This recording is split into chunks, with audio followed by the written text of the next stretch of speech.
Hey guys, it's Belton here.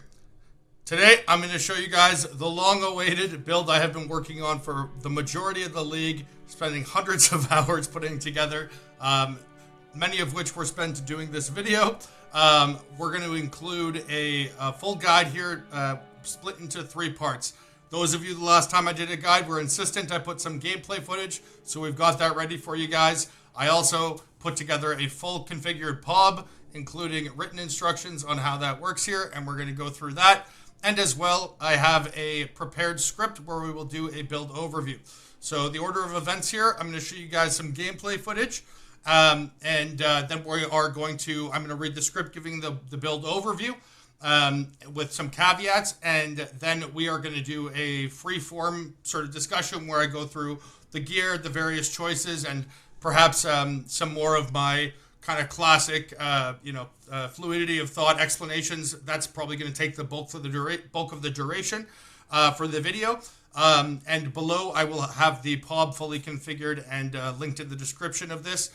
For those of you guys who are watching and have some interest in the build, I very, very highly recommend, at the very least, watching through the part where I go through the scripted content, because I discuss a lot of things that will not be obvious without some context for the PoB if you are just intending on opening the video, watching the gameplay, and then opening that. Again, please watch at least until the end of the scripted part. With that being said, we can jump in here to some of the gameplay footage. Our very first one doubled.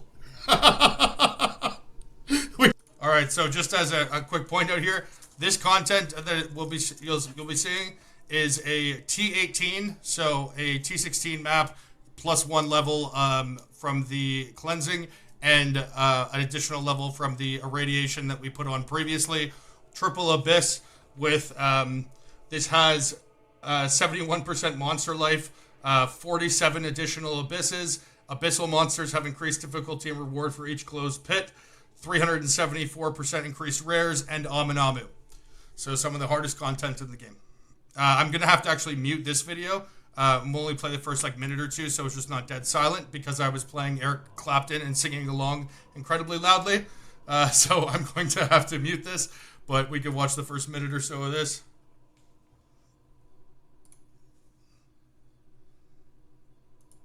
This is just me whining about the fact that the first Abyss I put in got doubled on the tablets. Okay. Sorry, I'll go to the start. All right, here we go.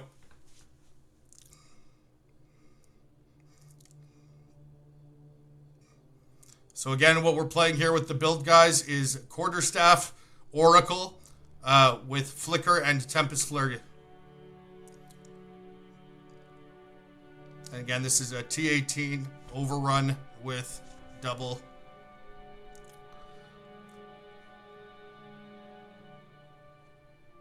With increased difficulty and reward for each previously closed one. As you can see, we got a high level of mobility here. What you see that circle around me are Aminamu or Abyss modifiers from the death of minions. Nice, got a enchant or a experience shrine there, and yada yada. Omen of Light. Oh, another Omen of Light. This is me screaming Eric Clapton very excitedly, and again, I'll put on a video where I can put on the actual sound now, so you guys can actually get a better kind of feel for it. It sounds. This is also the same thing. Overrun, increased difficulty.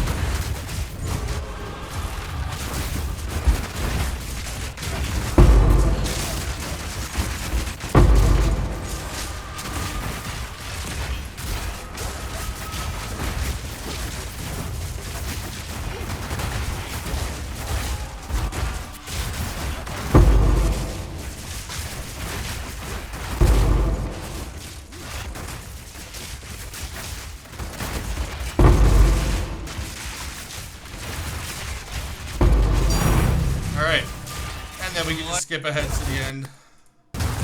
There it is. Show you the final boss here. There it is.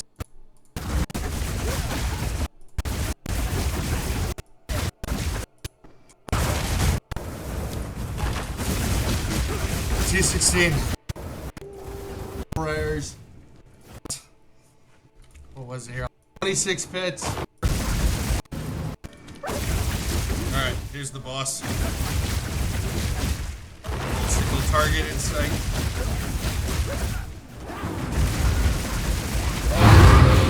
There we go. Alright. And that concludes the gameplay footage part. So now I'm going to go through the overview. So again, what we're talking about today here, guys, is the Flicker Strike Oracle build guide. So as an overview, the initial thinking behind the build was to take advantage of the highest DPS weapon base in the game, the Dreaming Quarterstaff. Along with the notable Struck Through, which we have anointed here, and Oracle's Inevitable Critical, to get 100% crit chance while simultaneously using a 0% crit base. Since critical bonus is, as the name implies, simply a bonus damage multiplier, having 100% crit chance, even with stacking 30% less bonus multipliers, never lowers the damage of crits below base damage value.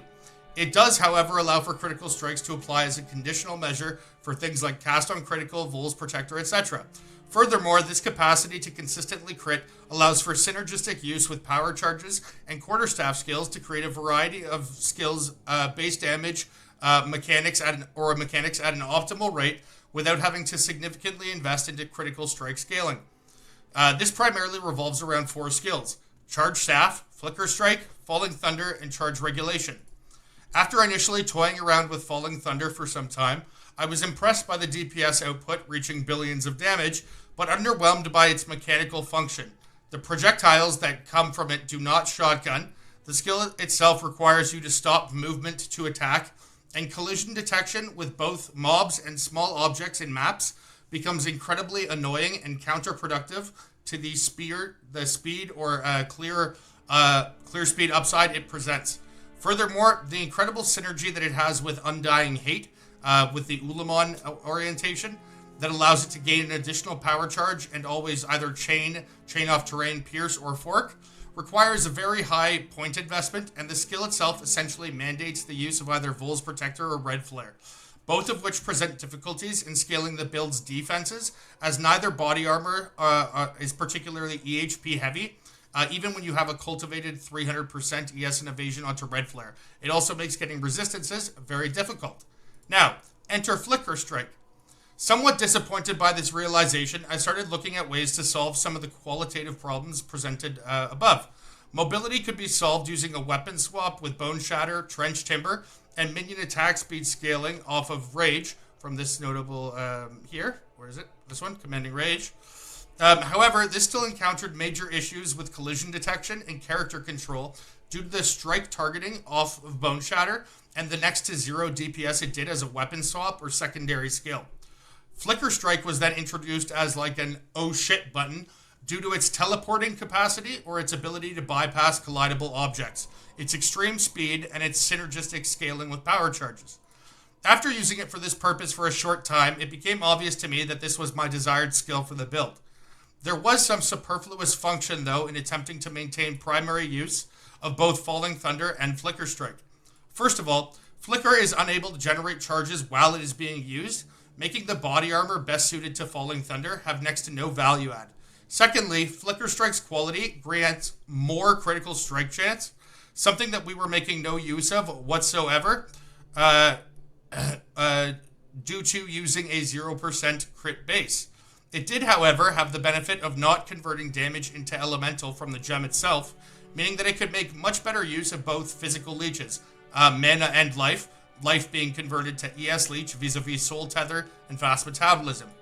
Once swapping over to this full stop, I noticed that despite Flicker Strike having far more consistent speed, clear, single target, and sustain, there was a glaring oversight in my non-conversion calculation. And that was that the build gets hundreds of percentage of damage gained as, almost entirely as elemental damage.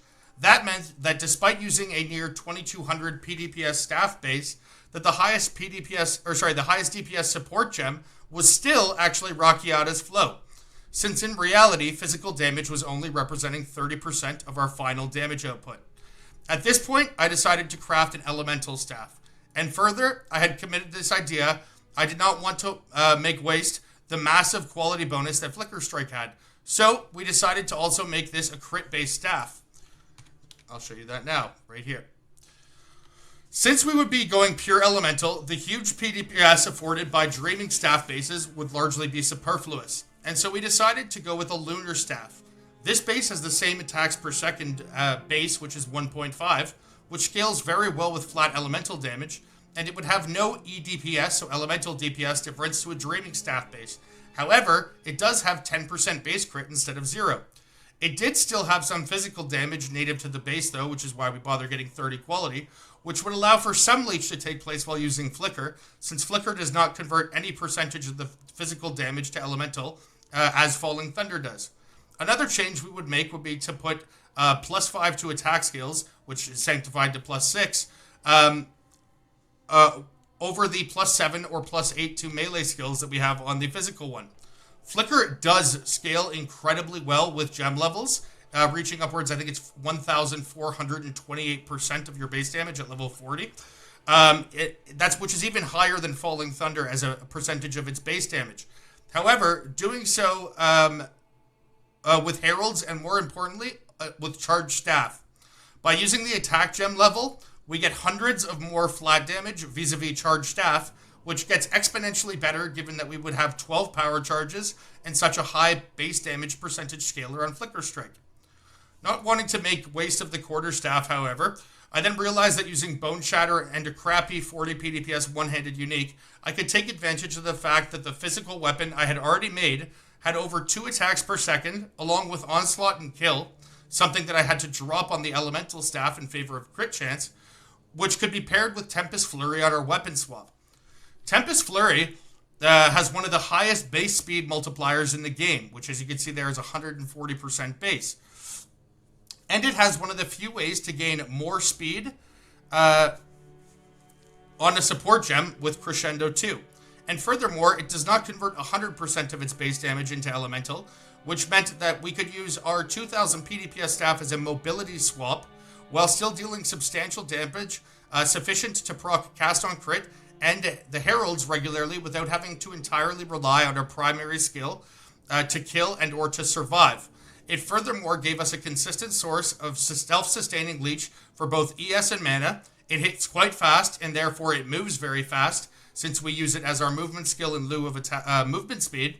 It can build up rage quite easily when combined with Hateforge and can provide a stat stick component by giving us permanent onslaught, which Flicker always snapshots at its initial use. And it allows us to make use of Weapon Set 1 and Weapon Set 2 passives on our tree, since we could use speed points primarily on our Weapon Set 1 with the physical staff, along with the charge generation points, since Flicker Strike cannot generate charges during its use, while Flicker could focus on damage passive points and crit passive points. This meant we could effectively double our passive point efficiency versus our previous setup, and we would not need to entirely rely on one skill. It also meant we could make use of quarterstaff passives for both weapon sets and also charged staff. This also meant that we could get a ton of conditional procs to be consistently up, including Bautair's Vengeance, Innervate, Ice Bite 2, and Blazing Critical, while not having to divest points from our main weapon type as we had to when we were attempting to use Bone Shatter or Whirling Slash as our movement skills. Perhaps the biggest boon, though, was to our defenses. Since Flicker itself cannot generate charges during its own use, and since we were not 100% reliant on our main skill to do any meaningful amount of damage, thus Leech and Cast on Crit procs and Herald triggers, we do not need to use either a Vols or a Red Flare. Instead, we can use Itziri's Splendor, which solved 3 issues at once. First, it has 1500 ES. This alone changed the build from 4k energy shield to 10 to 12k energy shield. That's with charge regulation up. Second, it has a +1 gem level implicit, which benefits every skill gem that we use.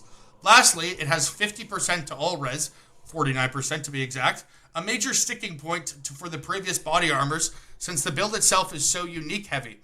This also meant that we could take advantage of perhaps one of the best synergies in the game. that between Power Tread and Flicker Strike.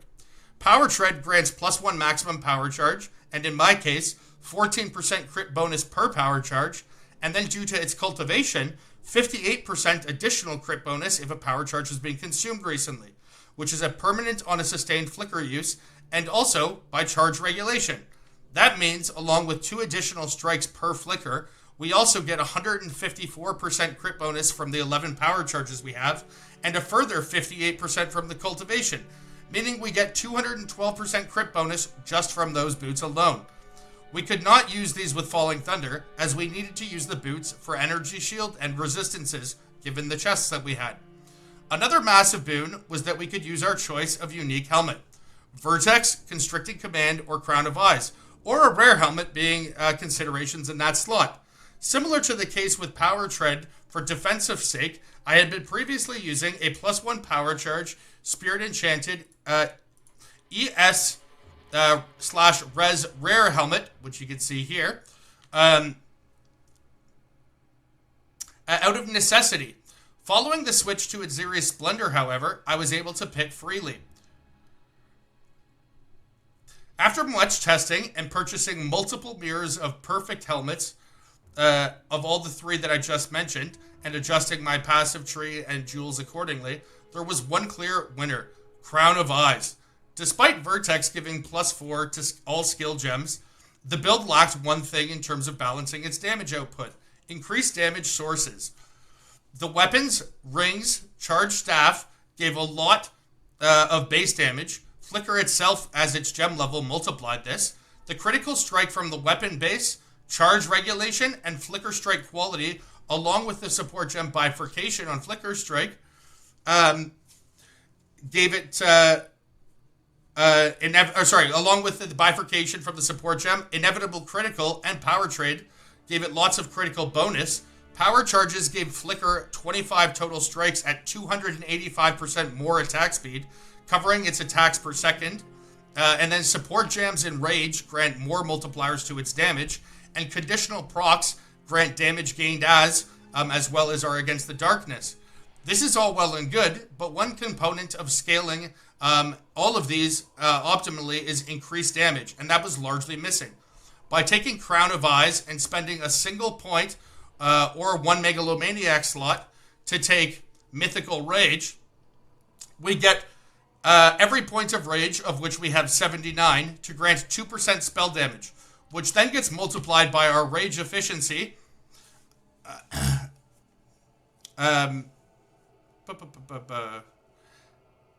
Rage efficiency from Berserk, granting us a whopping 286% increased spell damage from that passive alone. It also opens up spell damage passives like Spellblade. Sorry, I lost my track here. Like passives like Spellblade, which is by Resonance, which we are taking to satisfy our Against the Darkness notables to have a positive effect. You could also spend like 15 Spirit to use the support gem that grants 30 or 40% increased spell damage. All in all, the helmet on the finished build grants 119% more total damage, with literally zero investment outside of Mystical Rage. Now I'll show you this right here. You can see our DPS is 2,045 million. Now, if I take Crown of Eyes off, it goes down to 933 million. So if we go Crown of Eyes, you can see there on the bottom, full DPS plus 119%. Pretty crazy.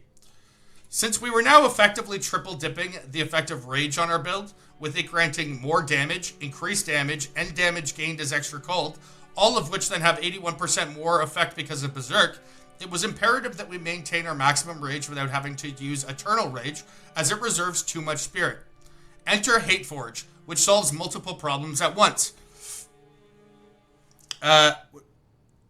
First of all, it grants 25% increased attack speed from the cultivation. Second, it provides global rage on hit, meaning projectiles, melee hits, and spell hits all grant rage. Further, it is not a small amount. At 6 rage per hit, this mod alone would represent 6 support gems in gloves. Sorry, not support gems, the socketables in gloves. Not even counting the fact that those are for melee only, whereas this is global. And lastly, it also allows us to generate charges every few seconds, which are then multiplied by Serpent's Egg's base effect, which doubles every time you gain a charge. It gives you 2 charges. And again, that gets multiplied by its cultivated effect, which means that every time we gain any charge, we have a 50% chance to then gain another random charge. So, to allow us to have reliable charge generation outside of just cast on crit. We can also corrupt it, as we have for +1 melee skills, relatively easily, bringing it much closer in parity to a rare glove in that sense. Lastly, and most impactfully, it also grants us a whopping +10 to our maximum rage. For our build alone, that means 36% increased damage, 18% damage as extra cold, and 18% more damage, just from one affix on the gloves. Now you would compare that to something more traditionally along the lines, perhaps of this right here, where we've got the triple tier 1 flat elemental, crit bonus, melee attack speed, double socket, T1 blaze, blah, blah, blah. Hateforge, by far, with all that it offers, in my opinion, is far better. For the sake of keeping this document or video somewhat manageable in its length, I'm now going to just visually go over every item that we've chosen, why it's being used, and what possible alternatives can be used there. I will repeat this for our skill gems and our passive tree. For those of you less patient or less interested in these verbal explanations, I have put together a PoB for the build, as I mentioned earlier, which will be shared below in the description. There are many things that are not innately configured correctly in this PoB, as is the case with many skills in PoE 2. If you navigate to the configuration section of the build, I have manually entered the majority of these with labels and explanations for what they represent. Some things, like inevitable critical, that are non-functional within Path of Building, and that have multivariate factors that would make manually calculating their impact incredibly difficult, if not entirely impossible, have been left out entirely to provide a more conservative estimate of their impact and therefore the build's overall impact. That being said, as a result, the values shown are therefore likely underselling what the in-game result is. I will go over these while showcasing the passive skill and gear choices in this video, explaining the PoB directly. If you are relatively new to the game and or are inexperienced with calculating some of the functional components of the game, I highly recommend watching this part of the video and following along with the shareable PoB that I will link below. Oops, I just clicked the passives. That I will link below. As there are multiple elements like the seed number on my heroic tragedy, the megalomaniac passives, etc., that are not going to be universal, and several manual inputs reflective of this that you're going to need to adjust or if you're attempting to put this together yourself. I hesitate to share Path of Buildings on YouTube very often because, like many tools that technological advances have afforded us, they are best used in the hands of an informed user, with the tool being used as a way to either force multiply a pre-existing understanding and comprehension for the sake of ease or speed or posterity. They are not replacements for this core knowledge, and treating them as such will lead nowhere positive. If you've ever met a person in real life that cannot perform simple arithmetic without a calculator, you'll know exactly what I mean by this. That being said, I read my YouTube comments, and the request for this was by far the most consistent. Along with the gameplay footage that I added at the beginning, this is my attempt at meeting those requests or meeting you guys halfway. If you refuse to watch the accompanying guide, explanation, or walkthrough of the PoB and build, please do not blame me if or when things on your end are a different outcome or are non-functional. This is a complex build with many working pieces. Do not attempt to emulate it one-to-one blindly without knowing what you are doing. It will not end well. Consider this a disclaimer. As a final note on the matter, do not use PoE Ninja or attempt to import my character to an empty PoB using my account number. As mentioned earlier, a significant portion of this build has to be manually configured. With over 500 words of configurations on PoB, it actually took me several hours to put this together. And thus you'll be presented with incorrect information if you do so. Additionally, I often experiment with different setups, items, gems, jewels, etc. in-game while I'm playing in the process of min-maxing this or any other build that I play for that matter. And accordingly, Ninja or imports might be reflecting outdated or unused gear. The PoB that I will have linked below in this video will be kept up to date and will reflect my current and actual min-max build. I will now move off script to present the build starting with gear, then gems, then passives. I will consult Path of Building throughout. Thank you for watching. If you are new, please consider subscribing, leaving a like on the video, providing feedback in the comments, or letting me know if you have any questions. If you'd like access to the written work for this, including the script and any notes I have made while putting the build together or crafting for it, for a couple of bucks a month, YouTube channel members of any tier have exclusive access to that. It helps me to continue to put in the significant time and effort I do into these guides and the underlying information that predicates them in game. This script will be posted along with the video once it is live. Thank you all for the support. Now, just to give you some indication, this is my only character this league, and I have 27 days and 23 hours played on it, working towards this, and this video alone is probably taking me 10 to 12 hours to put together. With respect to this script, this part of it I was just reading along with here. The video is not over at this point. I'm going to be going through things off script, so talking about the different gear choices. So part 1 will go through the gear, then we'll go through the skill gems, then we'll go through the passive pointed tree, the jewels, and then we'll talk about some potential swaps, alternatives, or qualitative decisions. When I reference qualitative decisions, I mean things like, do you prefer a higher level of mobility or higher level of clear? Like, are you mapping for MF or, running abysses versus if you're like chain running pinnacle bosses where you want more single target? So like that's obviously going to orient more around playstyle considerations where there's less of a universal answer and more so, again, one that's going to be filtered through the lens of your subjective preferences. And in that respect, obviously qualitative as compared to things that are quantitative, things that are more mathematically oriented and objective in nature. All right, so that was a mouthful, boys. How far are we? 26 minutes. That's actually not too bad. All right, so let's go through the actual build now. So part 1, as I said, was going to be the gear discussions. So what I'll do with this is just actually go through and show you guys the gear individually, and I'll tell you roughly what we spent on it. So as I said, we've got this elemental quarterstaff here, lunar quarterstaff base, because our preference was to pick the higher attacks per second one that still had the crit chance so that we could crit with our flicker strike. So you can see here we've got triple tier 1 flat damage. We have the crit chance and then the +5 to attack skills and tier 1 attack speed, which I cultivated to get +6, the above capped attack speed. The crit, and then we've got above a minimum on the fire, above maximum on the fire, and then the lightning is just within its normal range. And the crit, you can see it went slightly below what it would have been if it were just divined, but that's actually not a big deal because if we look at Flicker Strike, again, as I mentioned, the quality on it gives more crit chance, and then if we look at charge regulation, that also gives more crit chance. So you can see here with 14.83% base crit, so 14.83 multiplied by 1.23 multiplied by 1.28. That means that we have 23.35 approximately base crit. So since bifurcation means that you only need to get 50%, 23.35. That means that we need 114% increased crit in order to hit cap, which is very, very easy, obviously. In fact, you can see right here, there's 20% right there. There's another 20% right there, 50% right there. And that's, I think, actually all that we need to hit it in our case. Yeah. And if I put my charges on full here, we just have this as a swap because it gives us the charges passively. If I go over to Flicker, you'll see we are at that 50% threshold. So very little investment needed to do that.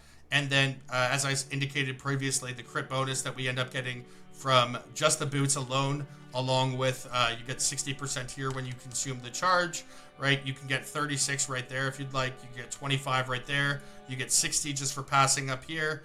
And that's basically it that we have investment, period. We don't even have, again, I could orient the passives differently, but we don't even have the crit bonus right here or any investment thereafter. And if we look at the final PoB, you'll see, and again, this is considering bifurcation, but it doesn't know how to calculate inevitable critical. So it's operating, PoB is, when I say it, is operating under the assumption that we have an effective crit chance of 75%, whereas we actually have, in reality, a crit chance of 100% due to inevitable critical.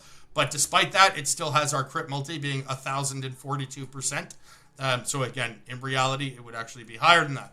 So it's not super, super big deal to have, if you do attempt to sanctify this, if your crit chance goes below. And that's the reason why I actually did not fracture the crit. because the cold damage is the one that has the lowest average damage of the 3 elemental types. It is also the rarest, right? It has a weight of 80, whereas fire has 90 and lightning has 110.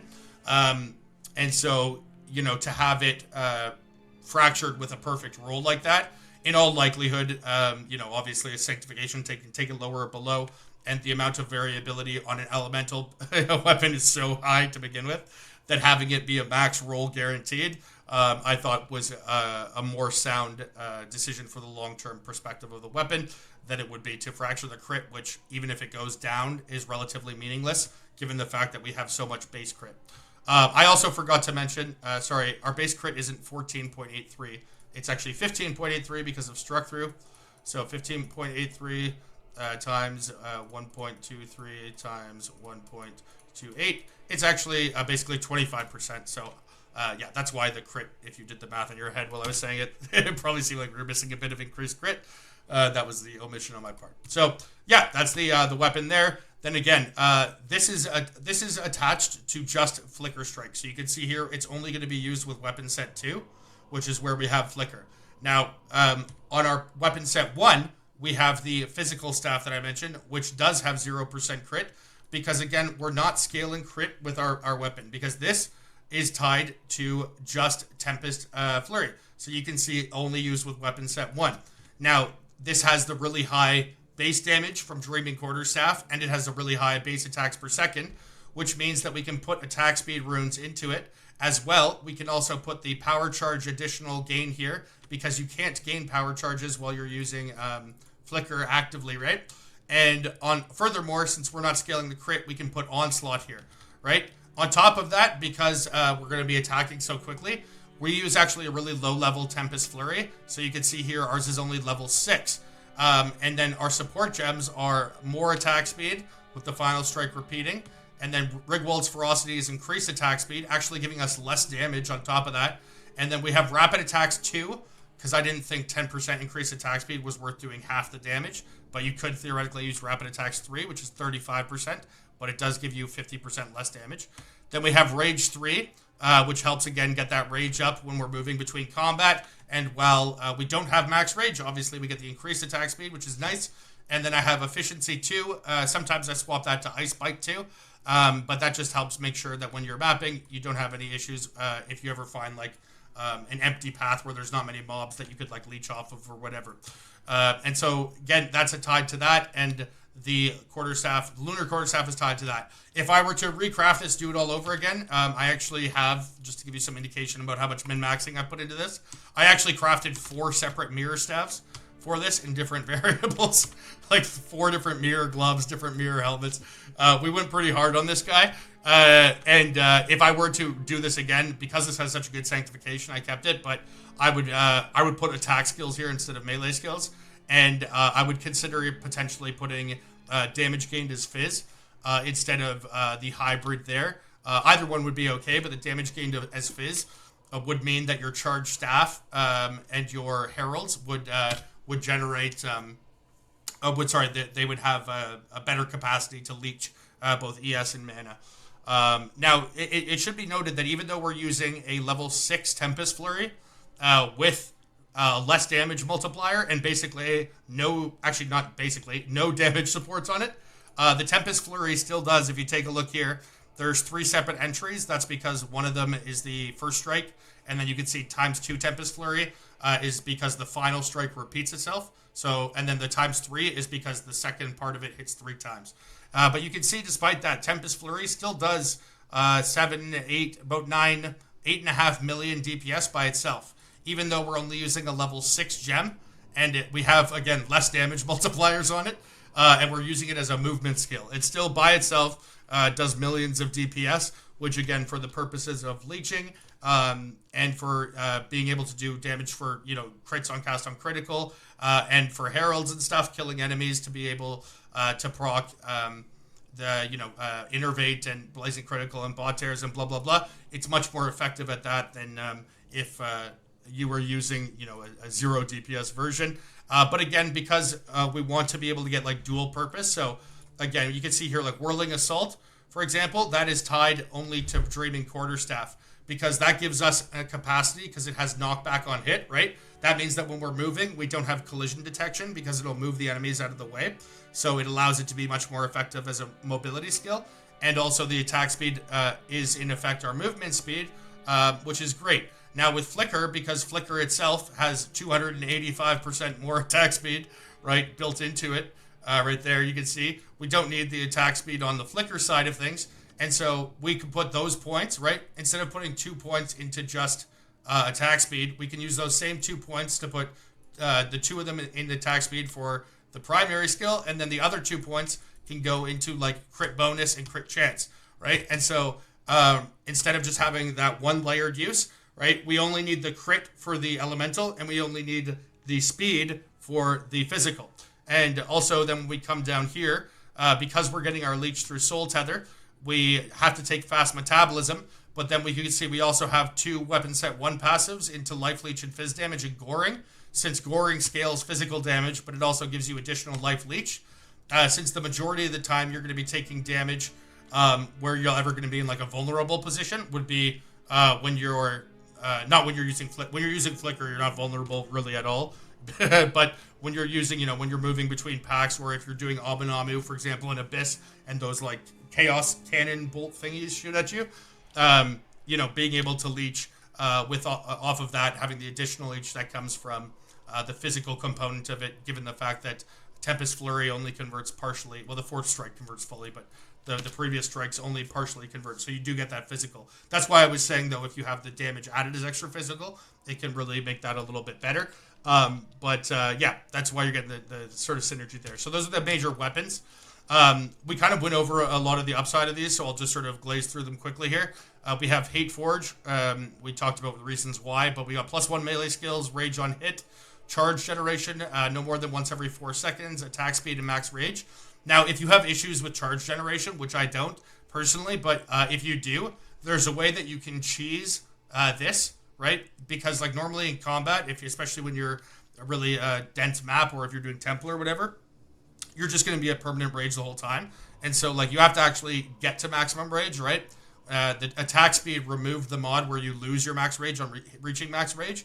But when it's like on reaching maximum rage, you actually have to go from like not maximum to maximum. It's not like every 4 seconds it does it.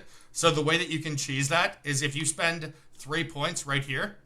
So 1, 2, and 3, where you get +2 maximum rage, but you put this point only onto weapon set 1, right? And so what'll happen is when you go to Flicker, so right now I have 79 max rage. When I go to Flicker, we'll be at 79 max rage, and then as soon as I move, it automatically swaps back to weapon set 1, right? And then when we do that automatic swap, it's then going to go to 81 rage, and your very first hit is then going to take you from 79 to 81, which means that the second you finish your Flicker, you're automatically going to have the triggering of Hate Forge. And then again, the Hate Forge then gets doubled by Serpent's Egg, blah, blah, blah, blah, blah. But that's a way that you can automate its charge generation. That's going to give you power, frenzy, and endurance charges. But any kind of charge generation for this build, given the 50% chance to gain an additional charge when you gain a charge, is useful because those charges, obviously, anytime you gain a charge of any kind, it has a capacity to generate a power charge and as well. Plus, you also have the 100%. If we take a look here, we got 100% for additional charges, 182%. So if we watch right here, I'll put on this chest. Look, when we gain a single power charge, you'll see that we gain at least 4. 4. See? 8. Right? So every time we gain a charge, we actually gain 4 charges. Right? And that's coming just from the Serpent's Egg. So extreme value there. Extreme value. Not to mention, as you can see there, despite the fact that this only grants a power charge, we had both the power and endurance up as well. Sorry, I'll put that in here again. So you can see the frenzy comes up. The power obviously caps at 11 there, and then we have 12 because of one with the storm. Frenzy charges are now max. We don't have outside of charge regulation, we don't consume frenzy charges, so there's the endurance. And so it's very easy to keep these up all of the time as well. One thing I like to do too is at the start of a map, because you can snapshot, like you can put this on, right? Get your max charges up, and then I can cast Charge Staff. Now you can see Charge Staff is 1 minute and 50 seconds, right?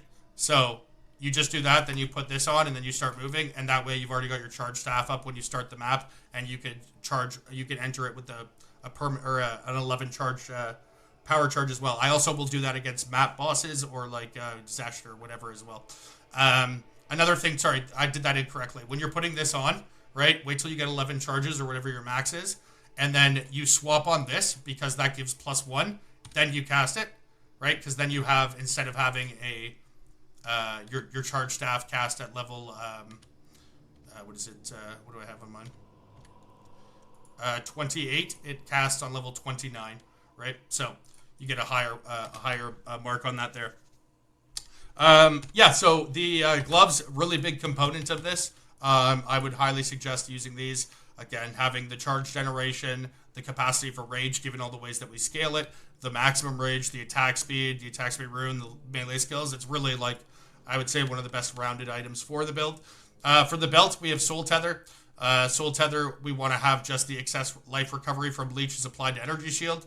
I like having the int and the ES.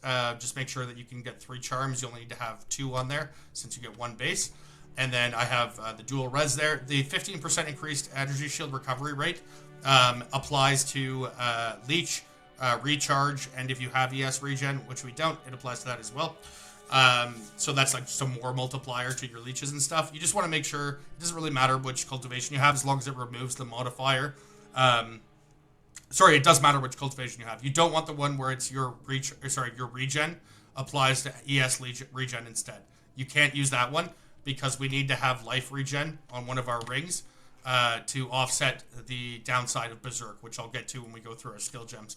But yeah, aside from that one, you can get any cultivation. You just want to make sure it replaces the modifier. You lose 5% energy shield per second. And then when you're using Soul Tether as well, you also have to have fast metabolism in order to get the leech. Because without it, the overcapping won't have... Sorry, you don't have to. You can use Leech 3, the support gem. If you put Leech 3 into every one of your skills that you want to leech off of, you need to be able to overflow effectively. Right? So fast metabolism is just the easiest way to do that. But if you want to put Leech 3 into your skill gems, obviously you're free to do so. Yeah, so that's that. Power Tread, I think in the preamble, we went over that pretty effectively already. Again, this is probably the best one in the entire game with the exceptional power charge. And then, again, 14 crit bonus per power charges. And then the cultivation rolls minus 60 to 60. We got 58 while still maintaining all of these. It's pretty crazy. And it's also exceptional. But with the rune here, the only one I really highly recommend is the mana cost efficiency if you haven't dodge rolled recently. And the reason for that is that we are taking unwavering stance here. Since we're a CI build, our stun threshold is incredibly low. And so by taking unwavering, we can't be stunned. But on top of that, since we don't, we use our Tempest Flurry as a movement skill, right? Which means that we're never going to be dodge rolling anyways, because it's faster for us to Tempest Flurry, and then once you actually start flickering, you move so fast there's nothing even comparable to it, right? So both of those are faster and better, especially given the fact that you sustain yourself vis-a-vis leeches than dodge rolling ever would be. So this just basically gives you 15% reduced mana cost to everything. And then the rest of the runes are just going to be used. This one I have attack speed, and then we have, again, the mana cost efficiency here. On the helmet, we're going to take Rage, and I'll cover why we have reservation efficiency there in a minute. And then on the chest, I just have, you're going to put all res for as much as that you need, and then you can either put hits have reduced crit bonus, or you could do faster start and increased ES recharge if you want to. Actually, I guess it depends what soul core type you have on the body armor, but I'll cover that when we get to that item piece. Now, the next item that we have, another really cool one, Grip of Kulamak. We've got +1 power charge, 48% energy shield, 25 spirit while you have at least 200 strength. Now, the strength one is by far the best because we pair it with Heroic Tragedy and Verana, which means that strength gives us, every 2 strength is 1% ES, right? So instead of getting 200 dex, which would give us accuracy, which does nothing because we're melee skill and we hit accuracy cap very easily, the 200 strength that we have to hit for this one ends up meaning that we get at bare minimum 100% energy shield. There's also 10% strength and spirit reservation efficiency as spirit mods, but it's going to be, if you want to have this exact setup, you need to have a 1 spirit modifier on the Coolamax. And then another important part here, the ES is rather self-evident, same with the corruption, but the mana leech from targets while affected by abyssal wasting is instant. Because we have mana leech on this ring, which I'll cover in a sec, anything that we hit will have abyssal wasting on it, which just means that this gives us a much faster capacity to sustain our mana, right? Especially when we use Flicker Strike, because Flicker, obviously, you just click it once, and in our case, it'll attack 25 times, right? But Flicker Strike itself, you can see, is 397 mana, and we only have 780 mana, right? But because of this, I mean, leech... Like, we'd leech it anyways, but it might happen over, because it's a 1 second for every leech. It might be the case that, like, until the end of it, if you didn't have that instant part, you might not be able to do it immediately right away. Actually, that's not really the case, because you'd have your heralds and other things sourcing them as well. Either way, it just makes the mana leech more consistent, and it makes it better, in my opinion. There's other mana mods there, too. You can get cost efficiency if you've consumed a power charge recently. Which obviously, when you use Flicker, you've consumed a power charge. And then there's also 5% mana if you kill an enemy in your presence, but that one's not maybe as good necessarily because you have reduced presence AoE on this, and your heralds will probably be outside of the range for that. Obviously, Flicker and like anything in the melee range, you'll still be within your presence. So those are the mana ones there. And then the power charge should be self-evident. So that's why we have that. So the power charge gives the damage. ES obviously just, gives you more EHP. Mana leech helps with your sustain. Spirit helps with your skills. And then kind of funnily enough, I would say the 5 categories are like a power charge mod, and then a mana mod. You want to have a spirit mod, and then you could choose, depending on how much, like what balance you want, either a damage mod or a defensive mod. But we ended up getting all 5 of them on this ring, which is great. So the next ring on this one, we've got all res and then triple flat damage. The triple flat because, scales so well. You can see here, Flicker Strike, we've got 998% of your base attack damage. Again, if you get that to level like 40, it goes all the way up to 1400%. So that means that any sources of flat damage that you have, again, they get multiplied basically by 10 before going through all of the other multipliers that they have. And then we have, this is where we get our leech mods. So leech is mana, leech is life. Aside from the fact that those are both mandatory, we have the attack modifier Catalyst, which means that also multiplies all of the 3 flat damages and both of the leeches. And then the final suffix there is the life regeneration per second. And the reason we have that, because we're CI, our life is only 1, right? But Berserk makes it so that you lose 0.1% life per rage. So since we have 79 rage, that means that we'd lose 7.9% of our life per second, right? So if we were like a hybrid build, that would kill us like instantly, right? Because we'd have to heavily invest into percentage-based life regeneration. Whereas since we only have 1 life, by losing, that means that we lose 0.079 life per second, which means that any source of flat life regen will fully offset Berserk. And Berserk, just to give you some indication using the PoB here, if we take off Berserk, we go from 2 billion DPS to so that is 68% more damage, and also Bawtairs does not configure itself, so Bawtairs would also only be 70. Oh, actually, I guess I can show you what it is specifically. Where's Bawtairs on here? Essence Harvest, Bawtairs. Okay. So it's 143, but it would be 79 otherwise. So skills, Berserk, enabled. So it's 2.2 billion. So look at that. Wow, it's more than that. We go from without Berserk, it's 1 billion. With Berserk, it's over 2 billion. That's pretty crazy. All right, configuration, and that was 143%. All right, so yeah, basically double. It basically doubles your DPS. And Berserk is only 30 spirit. We put Dialas in it because the gem level and quality gives like an additional 6% rage effect. but so it's actually 27 reserved on that. Now, moving on for the rest of our gear. On our body armor, we have Aziri's Splendor. Now, we obviously have a very good roll on this, but the chest has multiple benefits. The +1 to corrupted skill gems. Obviously, all of our skill gems are corrupted, so that's +1 gem level. Then it comes with 20 to all res, plus 6 sockets, so like 50 all res, which is crazy. And then you want to get one that has percentage ES with cultivated with the flat energy shield onto it. Even if you don't have like a perfect roll, you can easily get like 1,000 ES ones plus for relatively cheap. Again, depending on what type of socketed soul core you have, you might get alternative options, like if you have boots or shield or helmet or whatever. Well, one thing that you absolutely need to have on this, though, you have to replace the modifier 50% of mana cost converted to life cost. Because we're CI, you cannot have that mod. So you see our energy shield replace that modifier on this one, which is why this one, aside from the fact that it has 199 to the 200, 299 to the 300, 99 to 20, and chaos res. Not that we need the chaos res.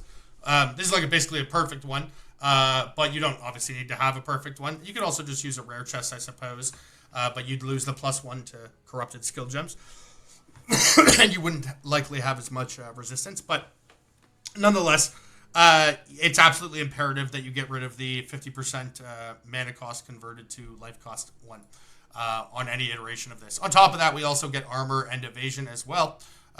Which is nice. Not that provides a ton of EHP, but some is better than none.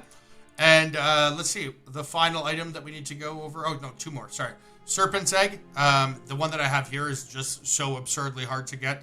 I would recommend not trying. Not trying, but it's. I've done over 1,000 of them, and even getting that was lucky. But you can see here for the Serpent's Egg, we have this anointed with struck through, which gives us the +1 to our base crit with attacks. We then have it corrupted to get +1 all skills, which by itself takes like hundreds of these. And then we also have it cultivated, and with the cultivation, we got 50% chance to gain an additional random charge. When you gain a charge, and skills have percentage chance to not remove charges, but still count as consuming them, which is effectively a more multiplier for Flicker, right? Because Flicker can't generate charges while it's being used. If you Flicker with like a full 12 charges, and then it doesn't consume them, that means that the second it's done, now normally with the second it's done, you're going to generate power. As I said, every time we get 1 power charge, we get 4 of them, right? So the second it's done, and you swap, like just click it or move once, the cast on crit and profane ritual will put you back up again, assuming that there's adequate corpses around you. But even if, like, let's say there's a situation like against a boss where you don't have corpses, by not consuming your power charge, that means you can immediately Flicker right away again, right? And so we have 10% right there. And then on Flicker, we have another 25%.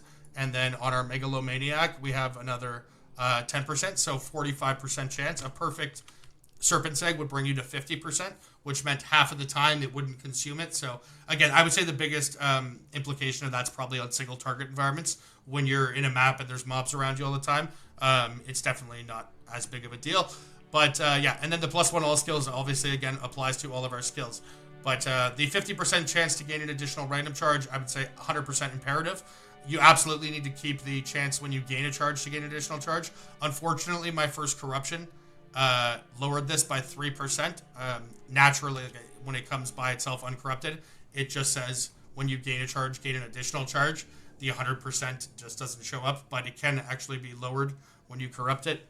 It can't be raised, but it can be lowered. 97 is close enough to 100. That's not a big deal, though. All right. And so that's the final one there. And then with the helmet, in the preamble, we kind of went over all this entirely, but the one thing I would say is that the 30 Spirit, if you want to have my exact setup, you need Spirit here, but the power charge is mandatory. And then, again, the reservation efficiency of minion skills is not mandatory necessarily, but again, if you want to have my exact setup, mandatory. And then the Rage is mandatory for sure. If you don't need the reservation efficiency of minion skills, you can put skill cost efficiency in there, 12%. Or if you have problems with res, obviously cap your reses too. So you can see we are obviously res capped. Yeah, and so I guess actually jewels I'll do now because they're part of items. So our jewels, we are using 2 grand spectrums. I don't actually have to use these. It's just more convenient. I could get our reses balanced out. Like for example, I could replace attack speed here, or I've got the crit bonus one here, and and here the cost efficiency. Like we could make those resistance sockets, and we could also get quinoa 5% all res whatever. This was mostly just I wanted to get mapping and balance things out, but we're using 2 of these grand spectrums, so 6 to all res per grand spectrum. So there's 2 grand spectrums, so that's 12 to all res for each one. So that's 24 all res that we get from it. Plus we also then have it corrupted with 10 fire, 9 cold, and 10 fire, 9 cold. So that means it's 24 all res, which is 72 total res. 82, 92, 101, 110 res that we get from those 2 jewels. So that does a lot, obviously. Then over here, we've got Heart of the Well with 60% increased energy shield from equipped body armor. Because it's, again, I have a 1500 ES chest, it would be silly to not take, like, again, the alternative would be 15% damage added as extra. I already have like 250% damage added as extra. So adding an extra 15 is like 2% or 3% damage. Whereas the 60% ES from the equipped body armor is like 1000 ES. So it's like, 15% EHP. I think that's a much better trade-off. But again, you could put extra damage there as well. And then on the bottom one, we have increased ailment threshold and man on kill. Man on kill, I would say, is mandatory.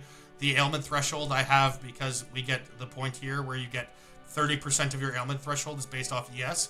And then with endurance charges up, our ES is like in the 10 to 12,000 range. Depending if you want to go more defensive, you can take things like patient barrier or calibration if you took black site training or any of these ones right here or there. There's lots of ES access. But again, if you decide to go that route and you have that at least like 10k ES, that means your stun threshold from the single passive point there is like already 3,000, right? Then when you're leveling, you can get ailment threshold, sorry, not stun threshold, ailment threshold. And then while you're leveling, you can also get ailment threshold. And then this ailment threshold, your ailment threshold will be like 5,000, right? Which is normally your ailment threshold is it's equal to your life. So it's like having 5,000 life. Plus on top of that, with your charms, you get, immunity to freeze and immunity to ignite. So the combination of those 3 things makes ailments basically a non-issue. But you could also put like rage on hit here, stun threshold, crit bonus, attack speed, crit chance. There's lots of options for the suffixes. The only thing I would say is mandatory is the mana gained on kill here, percentage of mana on kill. And then with the prefixes, just take either like 2 extra damage types or the body armor. And then the 1 suffix is kind of floatable. This is one of the most effective, like the value that we get, this build gets from this jewel is so, like given its cost, is insane. Oracle, right? Only Oracle has this. Oracle gets an additional power charge, right? So, from the, sorry, I forget the name of it, Entwined Realities, right? You get the additional, or not Entwined Realities, Unseen Path, my bad. You get Paths Untaken, which gives you additional passives on your tree that aren't available to anyone else. One of those passives is Gift of the Plains, which gives you an additional power charge that nobody else has access to. On top of that, it also has 2%, 4%, 6%, 8% chance that when you gain power charges, you get your max charges. So again, I don't have problems generating charges myself, but if you were on a build that did, you could take those additional 3 points there. And then you also have another power charge over here, which has 10% chance when you gain a power charge to gain an additional charge. And then you have right here, 25% chance when you gain a power charge to gain an additional charge. And then right here, you have 20% ES and defend with 120% armor. So if you put in a controlled metamorphosis with a small ring, you get 2 power charges, 35% chance to gain an additional power charge when you gain a charge, 20% ES and 20% additional armor protection, and 8% chance when you gain an additional power charge to gain max charges. So like, and this is like this jewel is like a couple diffs. Insane value. Yeah, crazy. And then up here, this is a big part, Heroic Tragedy, right? On my Heroic Tragedy, the seed number is going to vary for years. The important part is Verana. Verana makes it so you get Black Scythe training, where your strength gives you ES percent, instead of giving you life. Obviously, life is useless since we're CI. And then on mine, I have 40% ES, 80% ES, 120% ES, as well as 30 lightning res. And then I don't take these points because I decided to spend them elsewhere. But we also have 40% damage, 50 strength, 80% damage, 30 strength, 120% damage, 45 strength, 160% damage with 45 strength, and then 200% damage with rage on hit if we wanted to. So this is a very, very good roll on this, or seed number, but again, you don't have to take that one specifically. And then, yeah, so Heroic Tragedy, and I think that's a really good placement for it, although you could theoretically put it here if you wanted to. Yeah, you could also put it down here too. I wouldn't recommend doing this one, obviously, because of Controlled Metamorphosis. You can also put it where this one is, but then you'll have to take Black Flame Covenant. You can't put it here unless you want to get CI on the that new unique jewel. I forget the name of it, the one that gives keystones. And over here, there's not one within range. And then over here, we're using that for our Against the Darkness. All right, next item we have is Prism of Belief. That gives us +3 to Flicker Strike, pretty self-evident. And then here, okay, this is probably the most unique thing I have in my build. And it's probably one of the craziest ones I've ever seen. And when I show you this, the synergy that it has with this setup is almost mind-blowing. Now, because I have this Megalomaniac, I can path a certain way. If you're trying to replicate this and you don't have this Megalomaniac, you'll have to adjust your tree. So again, big disclaimer here. And this is super crazy. So we've got the Power Within, which is 20% crit bonus if you gained a power charge recently, and +1 power charge. The Power Within is right here. So if we wanted to get this otherwise, that's 1, 2, 3, 4, 5, 6, 7, 8 points. Not only that, but the points leading up to this are useless. The power charge duration, right? Whereas the points leading up to this one are crit bonus. The points leading up to this one are ES. The points leading up to this one are percentage chance to gain max charges. So not only is this one out of the way, but also if you spend the points to get it, the leading up nodes, of which you have to take at least 2, are the least valuable. So if you're going to get a charge on a Megalomaniac, I suggest getting Power Within. Unless you want to, instead of pathing through the top, you could path through the middle here and then connect through the bottom. But since you're going CI, it's kind of superfluous, or a bit of a waste of points in my opinion. But anyways, take that with as you will. Now, the next part of it, Fabled Stag. Fabled Stag right here, 1, 2, 3, 4, 5 points. 40% duration on all of our charges, which is incredible for like when you're moving pack to pack so they don't drop. +10 dexterity is nice for hitting the attribute requirements for gems in particular. And then again, as I said, skills have a 10% chance to not remove charges but still count as consuming them. The same mod we had in our amulet, right? So that's effectively a more damage multiplier, and it's probably, again, most impactful against single target. And again, we have that paired with the power charge. Absolutely crazy. And then now the third part of this jewel that makes it kind of into the realm of obscenity is Mystical Rage. So every rage grants you 2% increased spell damage, which again, as I said and pointed out earlier, it gives us 112% more damage when paired with our helmet. And if we wanted to get that one, we'd have to go 1, 2, 3, 4, 5, 6 points. You could technically take Pain Attunement, right? And then you wouldn't have to take the lead up points there, because that's obviously a keystone and we're Oracle. However, that gives you 30% less crit bonus. Obviously, that is counterintuitive given the fact that our Flicker, which is why we want to have the power charge, and the other one is obviously going to be crit bonus based.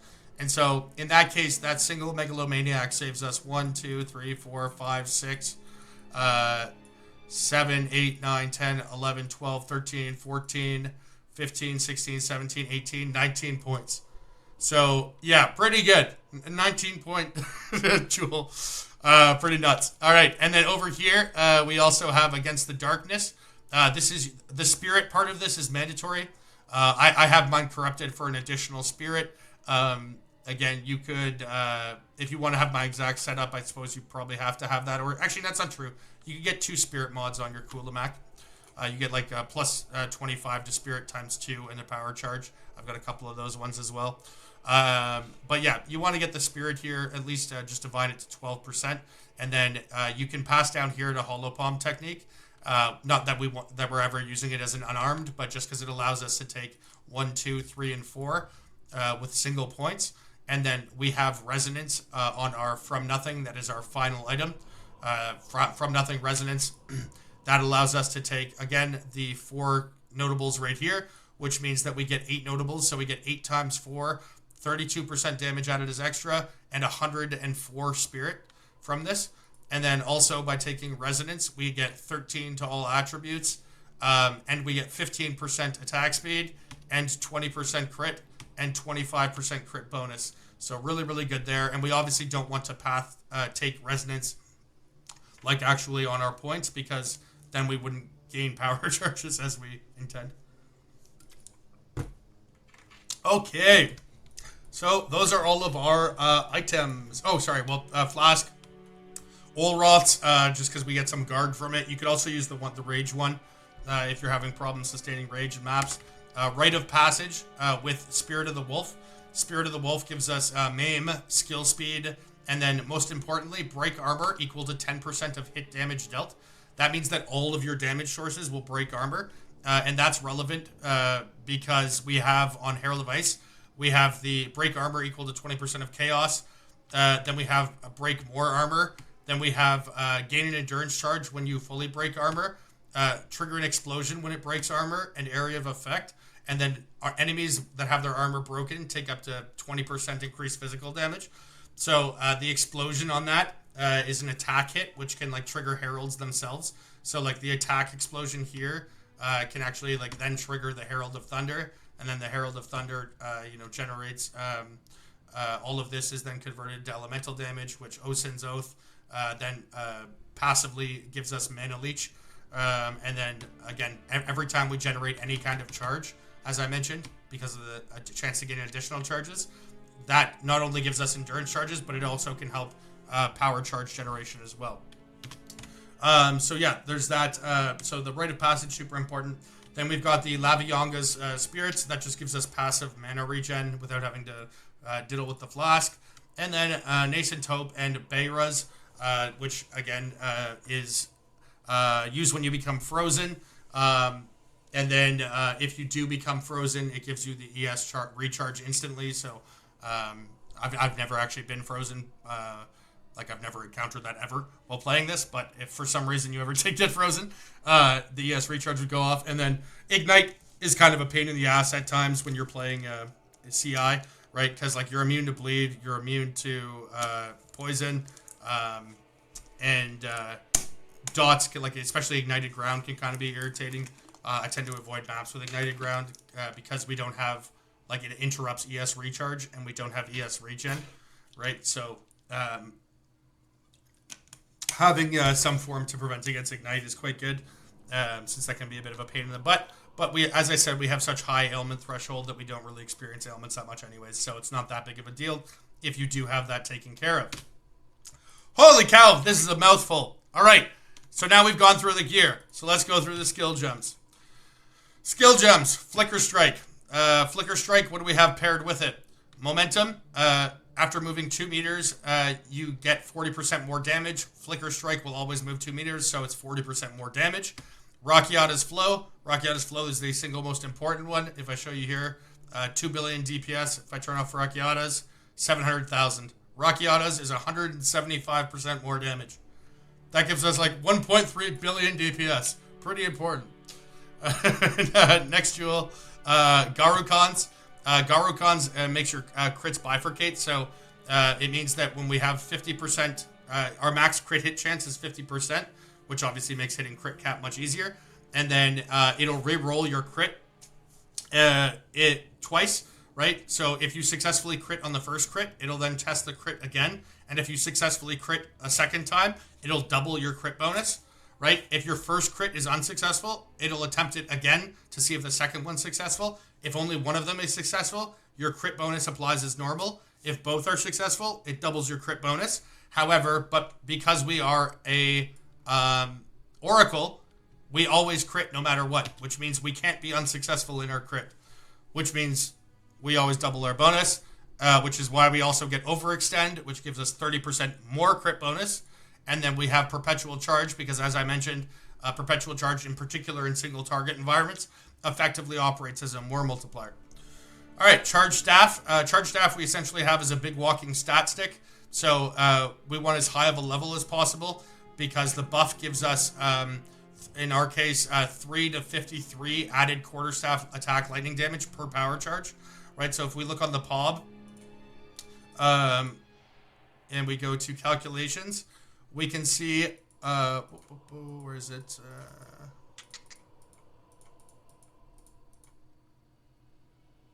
Changes physical. Oops. There's a part here where it shows what it actually. There. Oh. Look at that. Charge staff. Charge staff gives us 72,000 base damage. Pretty crazy. Actually, I suppose this is a much easier way to just show it visually. So 2 billion DPS goes to...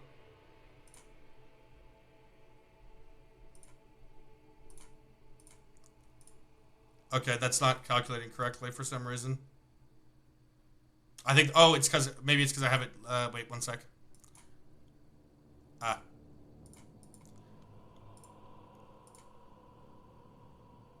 Charge staff. Okay, I'll have to look into that afterwards.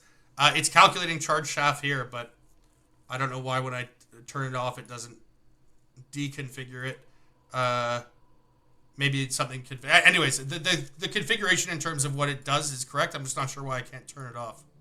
Oh, maybe because I have it included. Oh, wait. There we go. Sorry. That's because I had it included in full DPS. So you can see charge staff, we go from 1.3 billion to 2 billion. So that's, you know, like 50% more almost. Really, really important. And that's just from the buff element of it. On top of that, we also have Baw Tears, which again gives us 1% damage added as extra cooled per rage. We have 79 rage. That gets multiplied by rage effect. So like 143% damage added as extra cold. Blazing critical, again, every hit is always a critical, so 15% damage added as extra fire. Then Innervate, every enemy we attack is shocked, especially because Tempest Flurry has 100% more shock effect on the 4th strike, magnitude of shock. And so that's another 25% damage added as extra lightning. And then I also put Embitter, just because we have so many sources of added extra damage. Baw Tears is obviously by far the most important of those three, and because we don't have any like damage supports on this, I just put the Embitter just to make sure that the Baw Tears is up all the time, because Baw Tears actually has to freeze itself, right? Excuse me. The Blazing Critical just has to crit. This just has to kill a shocked enemy, but this actually has to freeze itself. So the charge staff skill itself has to freeze. So having Embitter on just means that the again, it's not calculating the thing here, but you can see the cold damage is like 1,000 to 1,500, whereas if I take it off, it's 400 to 700, right? So it like doubles the cold effect, which obviously makes freezing a lot easier. In any case, if we go look at the videos, you'll see that it's never not up, right? Like you can see up here, we've got that's the Rite of Passage, Blazing Critical, Embitter. This is the Innervate. Yeah, so it's never not up, but I have played around with not having Embitter on there, like putting on like Thrill of the Kill or +1 to lightning skills. +1 to lightning skills would give more Tempest Flurry DPS, by the way, because it would make that another level higher. What is it? Instead of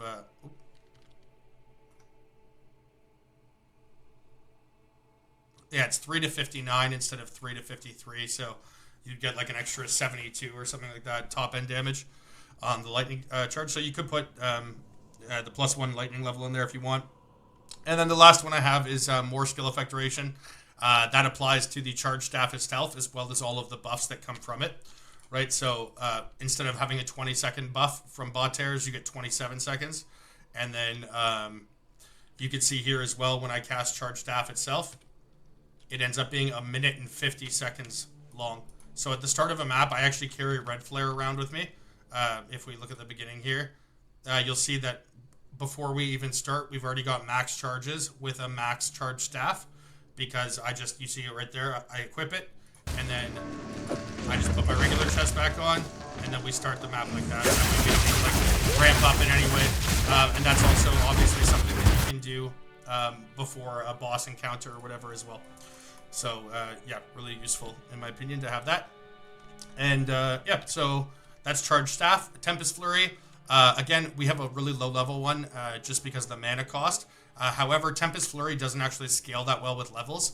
The difference between a level 6 gem and a level 21 gem, in my case here, using the same supports, it was only double the DPS.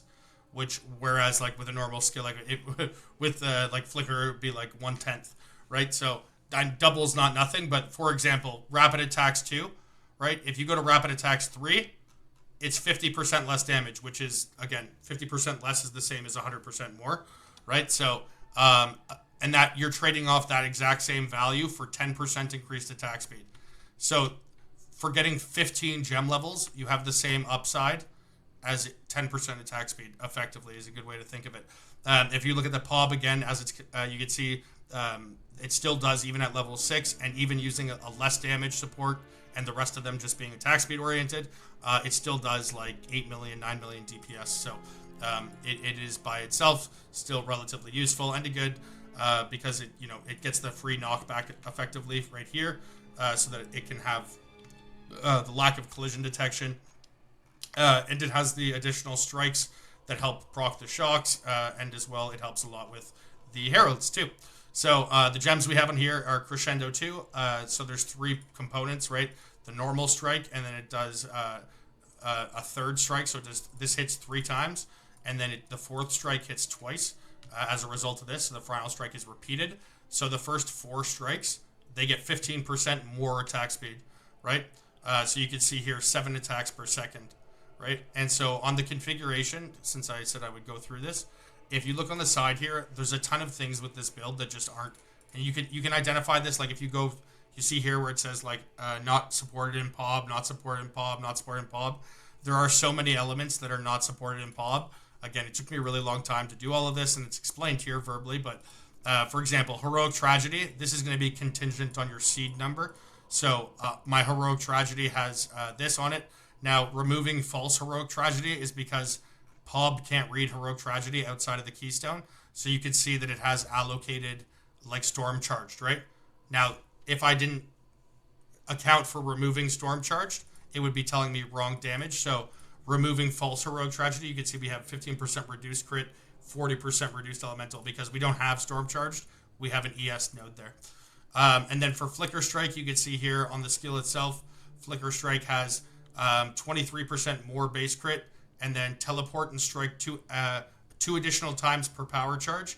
And then the third part is it has 285% more attack speed, right? Now, so for the 2 additional strikes per power charge, all we have to do is just change the count, right? So it hits once organically, right? And then we have 12 power charges, so 12 times 2 is 24, plus the 1 organic one, so that's 25. So it strikes 25 times. And then for the configuration, we have to put, where's Flicker? 285% more attack speed, and then Flicker Strike has 23% more crit chance. So you can see when you configure it like that, it does work, right? So if you look here, 8 attacks per second, or if I just like remove 1 letter, now it's at 2 attacks per second, right? Or our crit chance, which is at 50%, now it's at 40%, right? So again, going through, this is how everything's configured, and it's explained up here as well, but just showing you the things that don't work correctly that are in here, and I'll try to breeze through these. Heroic Tragedy doesn't work, as well as the downside. Flicker Strike, the gem, doesn't work. One with the Storm does not work. One with the Storm is right here. So it just gives you an additional power charge. So the way that I adjusted for that is that I just did +1 to maximum power charges, right? And then the only thing that's power charge oriented that doesn't have to do with quarterstaff skills is Power Tread, because Power Tread gives 14% crit bonus per power charge. So you can see here that I have Power Tread, one with the Storm adjustment, 14% reduced crit bonus. So that way, one with the storm, this reflects its upside, and it doesn't give us any of the actual downside. Power tread itself, the cultivation doesn't register. Where is it? You can see crit bonus if you consumed a power charge recently. And then power tread adjustments. Oh yeah, the mana cost efficiency. It doesn't know how to read the support gem. Where is it? You see the 15% increased mana cost if you haven't dodge rolled recently. It doesn't know how to register that, but because we can't dodge roll, it means we have it permanently, so you can just write that in there. Soul Tether, it doesn't know how to calculate the leech because of the interaction between fast metabolism or whatever. So all we do here is take the same wording that is on Essentia Sanguis, which is your life leech is converted to energy shield leech. And in that case, you can see here, we do actually have our ES leech now reflected. Essence Harvest, which is on our Wolf Pack, which I'll explain in a minute. That gives a mana regen. Momentum, again, which is the support gem on Flicker, because you have to move 2 meters. That just gives Flicker Strike 40% more damage. Baw Tears is also not configured properly. So Baw Tears is the one that gives you damages extra cold per rage. And so we have that configured in there with the math for it. And then what I was just, and sorry, the impetus for coming here, because we were talking about Tempest Flurry. The more attack speed here, since it doesn't apply to the final strike, right? But because there's 1 strike, 3 strikes, and then 2 strikes, that's 6 total strikes, right? Which means that 66.67% of the time, you get the 15% more attack speed. So what I did for that was I just did 0.667 times 15, and so Tempest Flurry has 10% more attack speed. And so, yeah, that's more of an approximation, but again, the only really relevant factor there is your mobility. So that won't be an exact number, but it'll be, plus minus within whatever. And then Rite of Passage adjustment, it doesn't know how to register Rite of Passage, but we have skill speed, 30%, 15% movement speed, and Maim on Hit. Maim on Hit can't be configured through writing, but you can see right here it's configured for is the enemy maimed.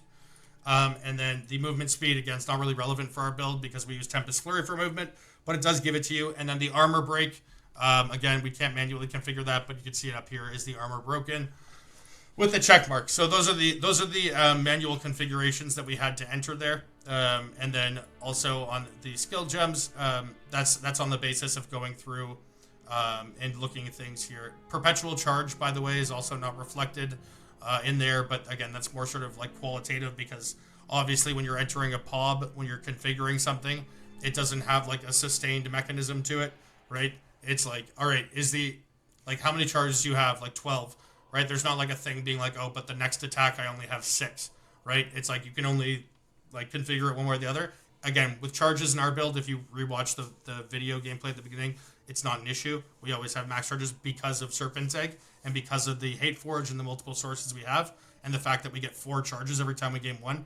So to get our max charges, we don't actually have to gain 11 charges. We have to gain 3, right? So think of it in that way in terms of how fluidly we're able to sustain it. But yeah, there's various things in here that don't work. This is, again, one of the reasons why I haven't really presented PoBs in the past and why I gave that disclaimer in the beginning, because if you don't know about like how to configure this stuff or how to adjust for it or like the exact wording, right? Like if you have one letter misspelled on the configuration, you could tell because if it works, if the manually entered configuration is being like successfully calculated, it'll be in blue writing. Whereas if it's in red, it means that it doesn't. And the things that don't work are indicated by red writing. You can see here where it's not supported. The biggest thing on this that I just can't account for, but works to our favor, as I stated at the beginning, is Inevitable Critical, right? Inevitable Critical, you can see here, not supported in PoB. That obviously has a massive, massive, massive impact on our build, but I don't have any configuration set up for that. So again, the stuff that's written here is to account for that. The only thing here that might be confusing is that I wrote Rage 100, right, when we obviously don't have 100 Rage. You can see here, though, that it actually has 79 Rage. The reason I have Rage 100 is because that way, when you hover over Rage passives that you don't have, you'll actually get the accurate DPS increase for it. So you can see here, like, Rage +4 would be, plus 5.9% more damage. whereas here it would be 7.2. Now that doesn't know how to correct bot tears, so you would actually have to do the math manually for bot tears, and then manually configure the damage added as extra cold, like with and without, to actually get the final number. But if you have your rage, like if I wrote 79 rage, which I'll just show you what I mean. 79 rage, right?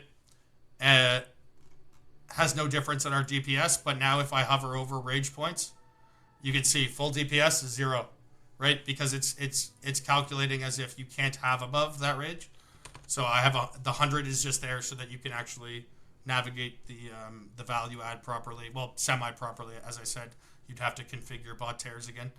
Yeah, so that is Tempest Flurry. So those are like our primary skills, right? Like the Flicker Strike, the Charge Staff, Tempest Flurry. Charge Staff, as I pointed out, it's like 2-minute duration, so you don't have to do it all the time. But, you know, maybe once or twice a map you might have to like reapply it. But because you carry this around with you, it's not a big deal. You don't have to like rush to the boss, be like, my power charge is gonna drop. It's like you just get to the boss room, put this on, and watch how quickly it happens. 4, 8, 11, boom, good to go, right? Not a big deal. And then obviously when you're killing mobs all the time, our next skill, which we'll go over, Cast on Crit, will handle things. So Cast on Crit, again, 21-23. Support gems, Profane Ritual, low level, less mana cost, doesn't need to be a higher level, no difference. And then we want it to have 23 quality, doesn't need sockets. Additional quality means it has a chance to not destroy the corpse. And then then obviously Charge Perfusion. That gives you the 15% chance to grant an additional random charge, which actually makes it so that you have 65% chance to gain a random charge. And given the fact that Profane Ritual can be up, if you go here, it can have 6 different rituals up at once. Means that for every time that you're like casting it effectively, or the cast on crit, you're going to have a 66%, well 65, let's just say 66, which means 4 out of the 6 charges that you would get innately from it are also going to generate other charges, right? So it's like every time you're casting cast on crit, you get 6 power charges by it, and then also those 6 power charges then actually turn into 24 power charges, but because the 6 charges have a 66% chance to generate an additional random charge, that means that, and the additional random charge can also be a power charge, by the way, but that's how you like infinitely sustain Frenzy and Endurance as well. But it's also like that same mechanism is also why like Hate Forge and Armor Break are also really important, or they pair with it nicely. The support gems on this are all just reduced duration oriented. Overabundance being the most important because it allows there to be an additional ritual up at a time. Normally it's just 5, but this makes it 6. The less duration means that Profane Ritual, when it's cast, it puts like a little cloud on the, or like a little curse thing on the ground, and then when its duration ends, it destroys the corpse, consumes it, and gives you a power charge. So by lessening the duration, it means the process, like, because you can only have 6 of them up at a time, right? So like let's say they lasted 5 seconds each. That means that like you'd have to wait 5 seconds before having a ritual up again, but by lessening the duration, right? That means that like if you look at our duration on our Profane Ritual, it's 0.5 seconds, right? So every 0.5 seconds, a new Profane Ritual can be cast. And because it's cast on crit, right? And we crit every time we hit with anything, right? Cast on crit is just persistently going up. If we go through like video footage, it's probably like, it's almost hard to tell, but yeah, these purple circles are Profane Rituals.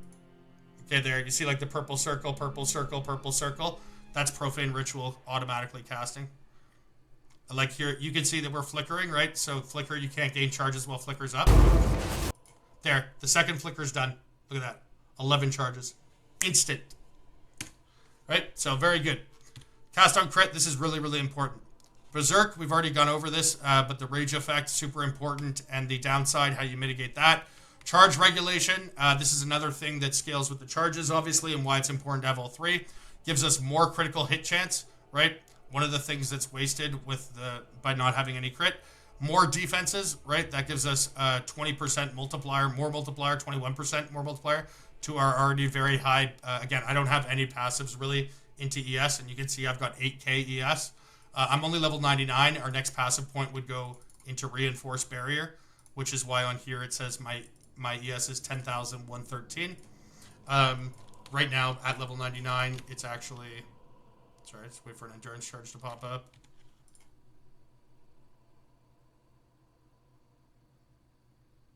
I'm gonna wait for a second one. There we go. It's actually 9,682. But again, that's obviously more than enough. Yeah, so that's why we have Berserk. Charge regulation. Now, this is one of my favorite things, Wolfpack. The skill is dope. It does take a lot of rage. This is the one that you could just drop, though. This or Herald of Ice, although I'd probably drop Wolfpack if you don't have enough spirit. So, when I mentioned here why we have reservation efficiency of minion skills, Wolfpack is a minion skill, right? So, you can see here, I have exactly 1 spirit unreserved out of 269, right? So, without that, this only reserves like 5 spirit. And we also have the Profane Commander, which gives us 4% spirit. And this actually gives me 10 spirit. So without those 2 things, I couldn't have this on there. But Wolfpack, we have 7 wolves, right? Those 7 wolves go and attack the enemies, but Infernal Legion makes them take 30% of their life as fire damage per second. And then when they reach 15% of their life, they explode and they deal 15% of their life to enemies around them. Right, so you have basically after 3 seconds they commit suicide and explode and blow everything up, and then when your monsters die, when each one of them dies, you have a 50% chance to gain an abyssal modifier for 30 seconds, which is why right here you see this buff that we permanently have. It's like a mini headhunter almost. We permanently get that because these permanently kill themselves, and then on top of that we have Ramira's Requital, which means that 10% of our damage when we're gets taken by the companions instead. So while they're alive, 10% of our damage is redirected towards them, which just makes them die faster. And when they die, they explode and deal damage, and they give us buffs. And then our next part, Essence Harvest, which gives us 8% of our mana when a persistent minion dies, right? And because we have 7 persistent minions, every time they die, we recoup 56% of our mana, which works out for basically every wolf that you have is that percentage per second of mana regen. So 7 wolves is 7% of mana per second because recoup takes place over 8 seconds, right? So 8% mana per second. 7 wolves, recoup, blah, blah, blah. So this does cost 66 spirit innately. You can see mine is only 61 spirit. But as a result of spending this 60 spirit, again, you get the permanent abyssal modifiers. You get 10% of your less damage taken is reverted to them, and you get to recoup some of the damage they take. They explode and ignite the enemies, and they give you 56%, and they give you 7% mana regen per second. So, like, again, just crazy synergy on all fronts there. If you do, for some reason, end up taking Pain Attunement, like you don't want to scale crit, you can also take this notable right here, Pack Encouragement, which gives you 5% damage for each minion in your presence. And then you can also put Living Lightning, right? And Living Lightning is 8 minions, and then Wolfpack has 7. So you get 75% increased damage for that 1 point. And it also obviously allows you to take Mystical Rage for a point, but it does give you less bonus. So I'd only recommend that if you're doing like a 0 crit version.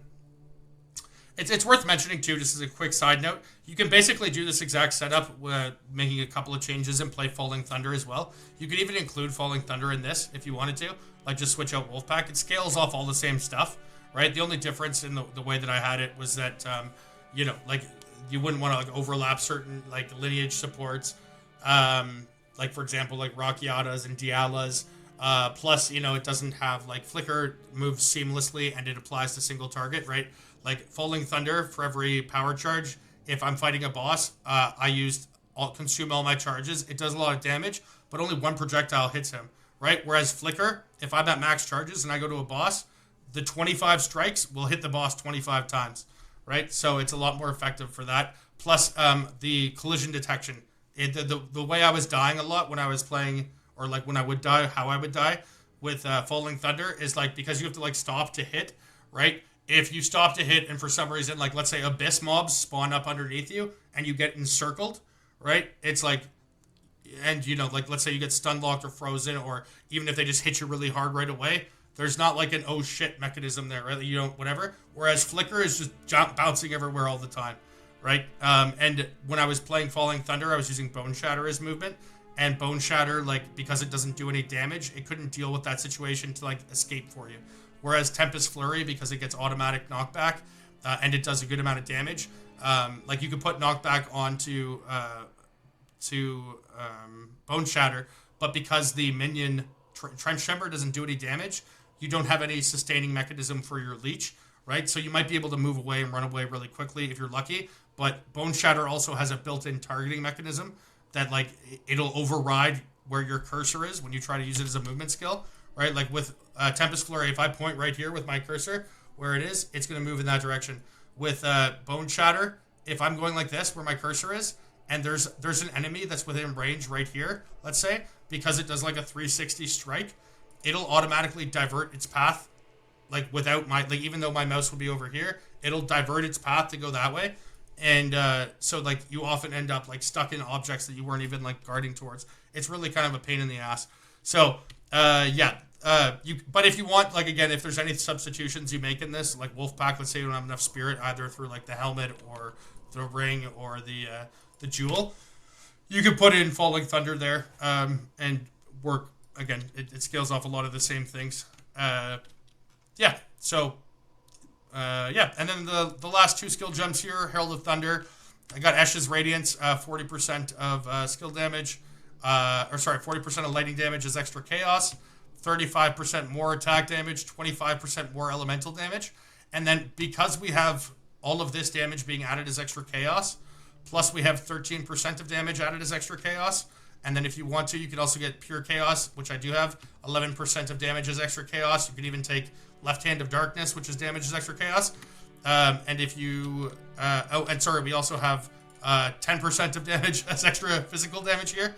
This is really important, by the way, because this allows you to always have some form of leeching, right? Even on, like, your Heralds, where it converts... like 100% of the fizz damage on your weapon swap into elemental.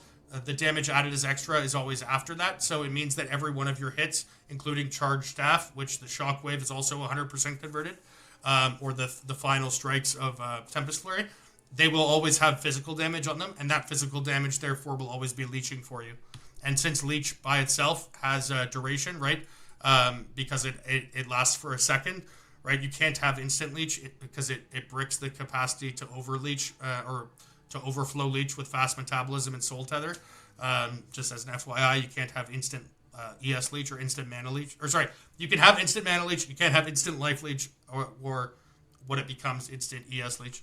But yeah, because it has a duration associated with it. Obviously, even if you're just using something for a second, having that leech come in just from this node is really, really useful. Especially because, like, Tempest Flurry doesn't cost a lot of mana, right? It's a small amount. You can see here I can infinitely sustain the mana cost because I have efficiency in here. But if I take out efficiency and I put in, like, a support gem like Ice Bite 2, which Ice Bite 2 gives you another 30% damage as extra cold. If you watch my mana... Oh, sorry, my face is covering it. If you watch my mana here, you'll see that it doesn't actually infinitely sustain. It's slow, right? But you can see it's actually going down. Now, that's not a problem when you're mapping if there's always mobs around, or if you're doing Temple, because Temple doesn't have a break in the action. But if you're, like, in a big layout, open in a map, and, like, you're trying to, like, search for, like, a missing abyss or something like that, because you don't have a movement skill, and, like, you're... you can see here, we don't have, like, our left click is not bound to, like, movement. Our left click is bound to Tempest Flurry because we have it set up to WASD, right? And so this is literally our only movement, and we don't have dodge roll. It's like you can't, if you're mapping and you ever run out of mana, that means you can't move, right? So I choose to put in efficiency just so I don't have to deal with that. But again, if you're doing something, especially if you're doing temples, you can put in Ice Bite or something else in there if you'd like. You could even put in Fizz Leech in there. If you don't have, like, the points to take fast metabolism, you can put in Leech 3, right? Because Life Leech 3 gives you the overcap effect that fast metabolism has. And since a good amount of your leech will be coming from Tempest Flurry because it'll be Fizz oriented, because it's using a Fizz weapon, bada boom, bada bing. And then, yeah, the reason we then put our fourth skill gem in this, as I mentioned, we have a ton of that chaos and fizz as extra damage. We then use Embitter because then it converts all of that extra damage to elemental damage. And then the reason we do that is because we then put in Oshin's Oath, right? Which means that we then leech only all of the elemental damage will then give us mana leech rather than physical. So instead of only having 10% of our damage giving us mana leech from this, it is giving us 100% of it, right? Because all of the damage now is fire, cold, and lightning, right? So you can see this is like 23, like 11,000, or sorry, 19,000 damage per use as leech, as opposed to, what's that, like 4, 8, 12, 12, 14, 16, 8,000. 11,000. So yeah, it's like almost double, 50% more, sorry. It's almost 50% more elemental damage for the purposes of leeching mana. You can also put Living Lightning in there, or +1 level to skill. You can also set this up so that it can freeze if you want, like use the Embitter. The Embitter part also too will help freezing. But yeah, that's how I have it set up. You can orient it as you wish. You can also put in Armor Break in there too, because of when your Rite of Passage is up, Armor Break can happen from all damage sources. Doesn't matter that it doesn't have physical associated with it. And then obviously Armor Break generates endurance charges, but as we've explained throughout here, the generation of any charges generates additional charges because of the amulet. And then the final skill that we are using is Herald of Ice. Herald of Ice has Ulnatal's Embrace, which makes it so that chaos damage dealt by supported skills breaks armor, as well as physical damage as extra chaos. And then when we permanently break armor, enemies take increased physical damage, which is a debuff on them, which then again makes obviously our Tempest Flurry and all of our sources that have any kind of physical damage, including Flicker Strike and that 10% damage added as extra fizz, makes them take 20% fizz more. Then we have Armor Break 3, which gives us the endurance charges. Then we have Armor Explosion, which causes skills triggered to explode when they fully break an enemy's armor, and the Magnified Effect. And so because this will break their armor from the damage it does when it shatters from the explosion, right? The broken armor will then trigger the explosion from Armor Explosion, which, if you look here, it counts as an attack, right? And it is a non-herald attack. And so the fact that Armor Explosion is proccing at the same time as the explosion from Herald of Ice, which by itself, Herald of Ice only happens when you kill a frozen enemy, right? And so that means that the enemy is already killed when the explosion happens. And so if that explosion happens and it happens to like hit something else and the explosion itself breaks the armor of the next enemy, that will then trigger Armor Explosion. Except the order of operations always treats it so that Armor Explosion was granted the killing blow. And so Armor Explosion, since it itself is considered an attack skill and it is a non-herald attack, that means that the Armor Explosion from this can then trigger like Herald of Thunder, which is killing shocked enemies with a non-herald attack hit will cause subsequent attack hits to release lightning bolts. So you can't like chain them in the same way that you used to, as far as I know, but you can have them interact with each other very synergistically. And again, this provides a passing debuff. This gives you leech, that gives you charges, and the explosion can help trigger it in like a sort of a repeating cycle, where it triggers it multiple times. It's a fairly nuanced interaction, but it's very, very good. If you don't have a ton of charge generation, though, Herald of Ice could potentially be detrimental because shattering a corpse means that it can't be profane ritual can't be used on it because the corpse explodes. And so you could put Herald of Ash in there as well if you wanted to switch to that, but you wouldn't be able to do this same interaction with the Ulnatals there. Although you could theoretically put that up on the Herald of Thunder, but it doesn't work as well because of the AoE, and you probably wouldn't use the Armor Explosion. But yeah, that's the setup that we have there. I actually did put a YouTube short up to like kind of illustrate what the two of those things looks like. Here, I'll just show you that video real quick. Okay, so this short is just going to show like the interaction between the Herald of Ice. Should chain off each other. There, should chain off each other. Okay, so if you see here, there we go. So look, you see the Herald of Thunderstrike on the top there, and then the Herald of Ice exploding there, that blue, and then those little red explosions, those are the armor explode, right? So you see how that's hitting 3 separate enemies. We have the Herald of Thunderstrike, and then the Herald of Ice explosion, and then that is killing something, which is then causing the other armor explode. So obviously that's you know, you can see sort of all 3 of them there, good in that image. Again, to kind of quantify that is rather difficult. Like PoB doesn't even have an orientation for that, but if you play with it, it's something you can definitely just like feel. You can feel like the big burst explosion, blah blah blah. It definitely helps. Like it feels like you're, you know, especially because Flicker Strike is a strike skill, right? Having a component of AOE where things like explode around you and blah blah blah. It just makes it feel a lot more like sort of fluid, I guess, when you're playing with it. Look here, right? You'll be able to see like kind of big burst pops there. Look how many profane rituals all over the place.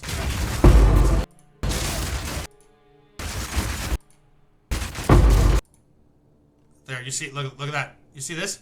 All of these little red things there. That's the armor explosion, armor explosion, armor explosion, armor explosion. There's like 6 of them at once, right? Pretty cool.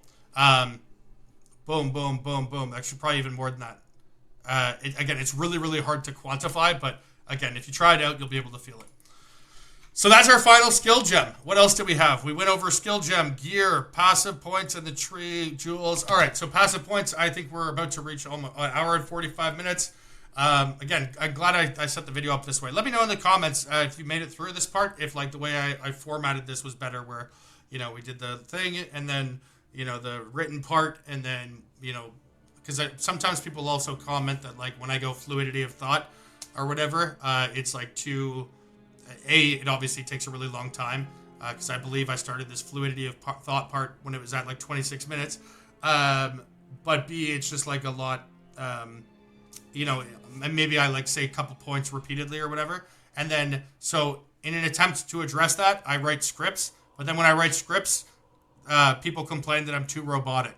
And then people complain that the length is too long, so I don't include gameplay footage. But then I don't include gameplay footage and people complain about that. So then, you know, I put in gameplay footage, but then people want a PoB. And so it's just, I tried to get everyone happy within this, where it's like everyone can navigate it within their own reason. So if people enjoy this formatting, then I can do it again in the future. But I suspect that a lot of people probably just won't bother clicking because of the length of it. But for those of you who did, hopefully the beginning sort of disclaimer, you know, was well received. All right, passive points, last part. So we come up here, come down here. Again, it's essential that we get fast metabolism. So the core thing that we're going for here, we get 14 rage and the fast metabolism, as well as stun immunity. And then we're picking up for our weapon swap unyielding. And we also get 2 jewels along the way. We path this way to the left instead of down here so that we can also grab this jewel. And then by virtue of going towards that, for 4 points, you can get 60 crit bonus and 50 crit, which is sweet. And then also it has reduced skill speed, but because this is, again, as I said, we get to like double dip the effectiveness. This is only assigned to weapon set 2 for Flicker, right? So the skill speed would be bad for our Tempest Flurry, but it isn't assigned to Tempest Flurry. Up here, we get the Rage, and I already pointed out the effectiveness of this jewel. We come up here and we grab Wild Surge Incantation because that allows us to take Profane Commander, as well as 50% increased damage if you've triggered a skill recently. If you have an ES helmet, you can also take Illuminated Crown, Explosive Impact, and also these 2 nodes leading up to it grant 40% meta skill generation if you're having problems with Profane Ritual or Cock. And also, if you want to be able to get your wolf packs for some reason to die faster, you can get Restless Dead too. We come up here and we take this jewel socket. slide over here so we can grab Ancestral Bond, which also allows us to take that Dangerous Blossom for the extra fizz, as well as Natural Energies, which is 40% ES. And if you're really res starved, you can get Cold Res there too. You can also take Mind Over Matter, and that'll allow you to take Breaking Point, Runic Helm, Calibration, Prize the Hunt, etc. But we decide to ignore that. Come up here, we grab, what's this one called again? Is this Elemental Equilibrium? Yeah, we grab EE, and that again gives us the double ES nodes here, as well as it gives us access to 2 separate damage nodes, and it also gives us access to gain damage as extra fizz. Slide over the top here, come and grab the jewel. Come over here towards CI. Again, if you want it, you can take the Patient Barrier. It's 75% ES for 3 points. You do get a slower ES recharge, though. In my case, because I already have 10k ES, I decided to put the points elsewhere, and I feel like I'm comfortable at that amount of ES. And the recharge is a bit of a small downside, but you can offset that downside by putting the Soul Core in your chest anyways. But either way, grab the Jewel Socket, grab CI. CI allows you to take a variety of nodes here. Since we already have stun immunity, we don't have to worry about this one, but grabbing that ailment threshold, really good. Damage is extra chaos. That helps us break armor with Herald Device for those interactions I just mentioned. And it also gets converted again to cold for Mana Leech there, as well as doing extra damage for the other skills. There are a couple other things here like fizz damage and bonus. If you're doing primarily fizz, for example, on Flicker, you could take Chakra of Elements. And by passing this way as well, you do also get freeze build-up stuff here. Although if you're going for freeze build-up nodes, it's probably better to take these ones. If you're crit starved, you can take Careful Assassin. Again, I already have the crit cap without it, and we don't have to lose the crit bonus. But you can get 70% crit chance there. Come over here. Obviously, we grab Overflowing Power, 2 power charges, 60% crit bonus. Nice. Come down here, get the Jewel Socket. This is against the darkness. Pick up the Hollow Palm technique so we can access these jewels. And then over here, we grab this and we put, because we're using 2 quarterstaffs, we have it so that weapon set, we have the first 3 ones here. So up until Martial Artistry applies to both of them. But then we have the crit chance and the consumption of power skills with One with the Storm. Those only apply to weapon set 2. Whereas the Whirling Assault only applies to weapon set 1. Now, the One with the Storm, the only thing that we would ever need it for on weapon set 1 would be Charge Staff. But Charge Staff for weapon set 1 and 2 are separate things. So you have to do it twice. So for example, right here, we're on weapon set 2, right? So watch, if I do Charge Staff and then I switch over to weapon set 1, you'll see we don't have Charge Staff up. So you have to cast them separately for each one. So it's not like by not having One with the Storm on weapon set 1 passive point wise, it doesn't impact Flicker Strike at all, damage output wise. So it's not like a high downside there. So yeah, that's why we take those, and then we come over here and grab this last Jewel Socket. If for some reason you're not using the small radius control metamorphosis here to grab these, you can use the same radius one right here, and it'll allow you to grab Fabled Stag, Material Solidification, and Stupefy. That's another 8% damage as extra fizz. The Fabled Stag was the charge knock consumption, and this gives daze and damage. And if you did for some reason do that, then you wouldn't need to get Dangerous Blossom. Although for 3 points, I probably still would, frankly. Alright, so that's the passive tree. That's our ascendancy. That's our items. That's how it works. There is the PoB. Again, EHP 27.6k. DPS 2 billion, and that is an underestimate given the fact that Inevitable Critical doesn't work. Mobility, you have seen. Configurations are there. The PoB will be linked below in the description. The written script will be added to the member section of my YouTube. And I think we've gone over everything now. My voice and my throat are absolutely killing me. I hope you guys enjoyed the little gameplay footage and yada yada. If you have any questions, comments, concerns, ideas, things to share, whatever, let me know in the comments. And again, I can't stress to you how much effort I put into this. So if you like this kind of stuff, please consider subscribing, leaving a like, sharing the video, whatever. I hate asking this; it makes me feel like a grody beggar or whatever. It's part of the online thing, though. But obviously, it's a lot easier to justify the hundreds of hours that goes into doing things like this. when it's well received. So if it is, let me know in whatever way you can. And really appreciate it. Thanks for watching, fellas. Hope you enjoyed. God bless. See you next time.